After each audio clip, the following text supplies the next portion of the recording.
les infos. Et on va continuer justement à parler écologie, mais côté habitat maintenant. C'est le grand boom du moment, les maisons ou les immeubles en bois. C'est un peu plus cher à la construction, mais beaucoup plus écolo et surtout avec les factures de chauffage, elles sont proches de zéro. N'en déplaise aux trois petits cochons, le bois est à la mode. Paul-Luc Monnier avec Guillaume Marc. Le béton va-t-il continuer de couler sur les chantiers ? Face à lui, un adversaire redoutable, le bois, qui grignote des parts de marché.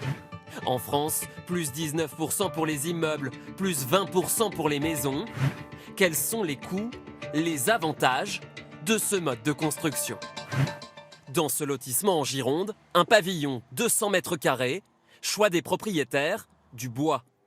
Dans la cuisine, le salon, difficile de s'en rendre compte, mais au sous-sol, le bois est bien visible. On a directement la structure de la maison qui est posée sur cette poutre principale et ces trois poteaux. Facture, 200 000 €, 2 à 4% plus cher qu'une maison standard en béton. La famille ne regrette pas sa décision. On n'est pas dans les trois petits cochons. Une maison bois, ça résiste bien plus qu'une maison traditionnelle. Ça grince lorsqu'il y a un peu de vent, parce qu'il ne faut pas oublier que le bois c'est naturel. Elle a une âme cette maison. Une solution plus naturelle et plus écologique. Avant d'être utilisé, 1 mètre cube de bois absorbe 471 kg de CO2. Pour le même volume de béton, du CO2 est rejeté, 460 kg à la cuisson principalement. Un argument commercial pour ce promoteur immobilier spécialisé dans le bois. Ça va être magnifique là avec ces grands poteaux là. Chantier en cours, cet immeuble 100 appartements dans les Yvelines à 80% en bois. Il n'y a pas du bois partout parce que le béton reste un matériau qui est très adapté pour faire des sous-sols, pour être en contact avec la terre et l'humidité. Dans les étages, du pin, de l'épicéa, importé principalement d'Autriche. Ça va être très lumineux là, c'est sympa. Point fort du bois, une meilleure isolation thermique. Le fait d'avoir des lames de bois collées comme ça, à plis croisés, permet d'avoir une étanchéité à l'air presque parfaite dès cette épaisseur. Il n'y a pas d'air qui passe. Il n'y a presque pas d'air qui passe. L'immeuble terminé, le voici. Comme pour les maisons, le bois coûte plus cher. Mais le promoteur s'aligne sur les prix du quartier. 6 300 € le mètre carré. La raison, le bois est plus rapide à poser.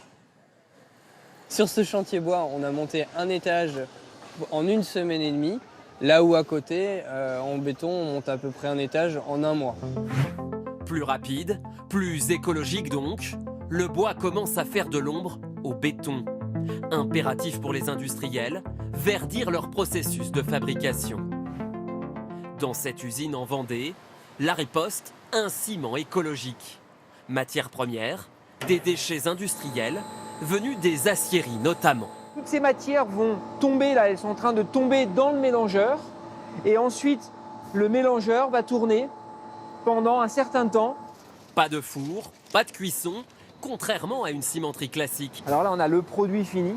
Résultat à l'arrivée, 5 fois moins d'émissions de carbone selon l'entreprise.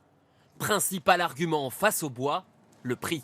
Le béton issu de nos ciments coûte plus cher que le béton traditionnel, mais moins cher que le bois.